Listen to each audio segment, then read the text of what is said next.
Researchers have been studying the factors that influence us to say yes to the requests of others for over 60 years, and there can be no doubt that there's a science to how we are persuaded, and a lot of this science is surprising. When making a decision, it would be nice to think that people consider all the available information in order to guide their thinking, but the reality is very often different.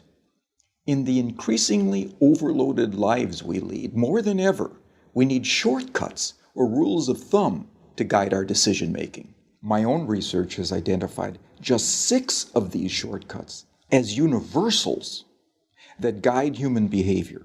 They are reciprocity, scarcity, authority, consistency, liking, and consensus.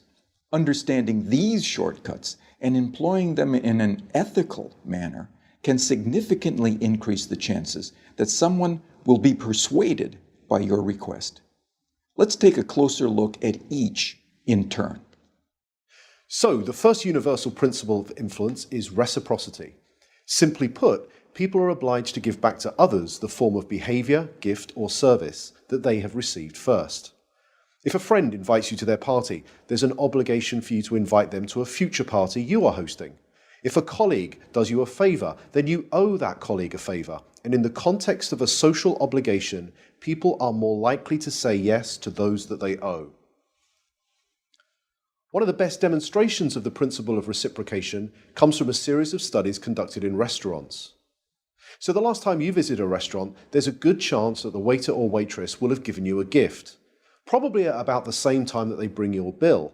A liqueur perhaps, or a fortune cookie, or perhaps a simple mint. So here's the question. Does the giving of a mint have any influence over how much tip you're going to leave them? Most people will say no, but that mint can make a surprising difference. In the study, giving diners a single mint at the end of their meal typically increased tips by around 3%.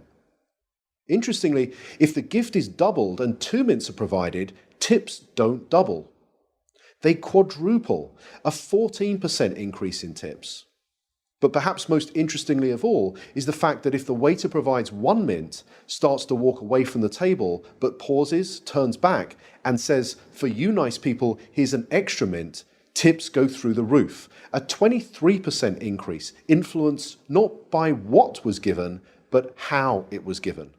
So the key to using the principle of reciprocation is to be the first to give and to ensure that what you give is personalized and unexpected.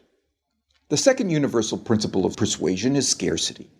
Simply put, people want more of those things they can have less of. When British Airways announced in 2003 that they would no longer be operating the twice-daily London-New York Concorde flight because it had become uneconomical to run, sales the very next day took off. Notice that nothing had changed about the Concorde itself. It certainly didn't fly any faster, the service didn't suddenly get better, and the airfare didn't drop. It had simply become a scarce resource, and as a result, people wanted it more. So when it comes to effectively persuading others using the scarcity principle, the science is clear. It's not enough simply to tell people about the benefits they'll gain if they choose your products and services. You'll also need to point out what is unique about your proposition and what they stand to lose if they fail to consider your proposal. Our third principle of influence is the principle of authority, the idea that people follow the lead of credible, knowledgeable experts. Physiotherapists, for example, are able to persuade more of their patients to comply with recommended exercise programs if they display their medical diplomas on the walls of their consulting rooms. People are more likely to give change for a parking meter to a complete stranger if that requester wears a uniform rather than casual clothes.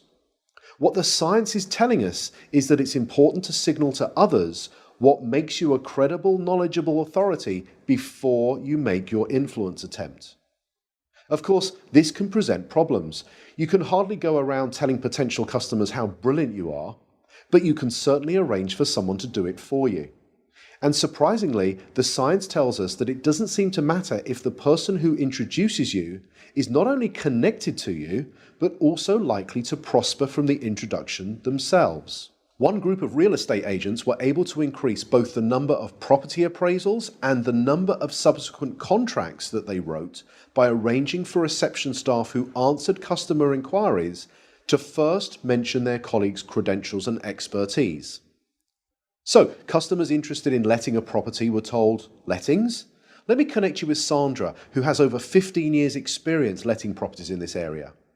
Customers who wanted more information about selling properties were told, "Speak to Peter, our head of sales. He has over 20 years' experience selling properties. I'll put you through now." The impact of this expert introduction led to a 20% rise in the number of appointments and a 15% increase in the number of signed contracts. Not bad for a small change informed from persuasion science that was both ethical and costless to implement. The next principle is consistency. People like to be consistent with the things they have previously said or done. Consistency is activated by looking for and asking for small initial commitments that can be made. In one famous set of studies, researchers found, rather unsurprisingly, that very few people would be willing to erect an unsightly wooden board on their front lawn to support a Drive Safely campaign in their neighborhood. However, in a similar neighborhood close by, 4 times as many homeowners indicated that they would be willing to erect this unsightly billboard. Why? Because 10 days previously, they had agreed to place a small postcard in the front window of their home that signaled their support for a Drive Safely campaign. That small card was the initial commitment that led to a 400% increase in a much bigger but still consistent change. So, when seeking to influence using the consistency principle, the detective of influence looks for voluntary, active, and public commitments and ideally gets those commitments in writing. For example, one recent study reduced missed appointments at health centers by 18%, simply by asking the patients rather than the staff to write down appointment details on the future appointment card. The fifth principle is the principle of liking. People prefer to say yes to those that they like. But what causes one person to like another? Persuasion science tells us that there are 3 important factors. We like people who are similar to us, we like people who pay us compliments, and we like people who cooperate with us towards mutual goals. As more and more of the interactions that we are having take place online, it might be worth asking whether these factors can be employed effectively in, let's say, online negotiations. In a series of negotiation studies carried out between MBA students at 2 well-known business schools, some groups were told, "Time is money, get straight down to business." In this group, around 55% were able to come to an agreement. A second group, however, were told, "Before you begin negotiating, exchange some personal information with each other. Identify a similarity you share in common, then begin negotiating." In this group, 90% of them were able to come to successful and agreeable outcomes that were typically worth 18% more to both parties.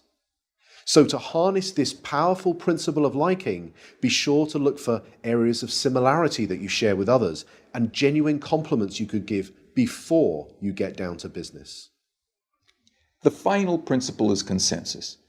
Especially when they are uncertain, people will look to the actions and behaviors of others to determine their own. You may have noticed that hotels often place a small card in bathrooms that attempt to persuade guests to reuse their towels and linen. Most do this by drawing a guest's attention to the benefits that reuse can have on environmental protection. It turns out that this is a pretty effective strategy, leading to around 35% compliance. But could there be an even more effective way? Well, it turns out that about 75% of people who check into a hotel for 4 nights or longer will reuse their towels at some point during their stay. So what would happen if we took a lesson from the principle of consensus and simply included that information on the cards and said that 75% of our guests reuse their towels at some time during their stay, so please do so as well. It turns out that when we do this, towel reuse rises by 26%. Now imagine the next time you stay in a hotel, you saw one of these signs. You picked it up and you read the following message. 75% of people who have stayed in this room have reused their towel. What would you think? Well, here's what you might think. I hope they're not the same towels. And like most people, you probably think that this sign will have no influence on your behavior whatsoever. But it turns out that changing just a few words on a sign to honestly point out what comparable previous guests have done was the single most effective message, leading to a 33% increase in reuse. So, the science is telling us that rather than relying on our own ability to persuade others, we can point to what many others are already doing, especially many similar others. So there we have it, 6 scientifically validated principles of persuasion that provide for small, practical, often costless changes that can lead to big differences in your ability to influence and persuade others in an entirely ethical way. They are the secrets from the science of persuasion.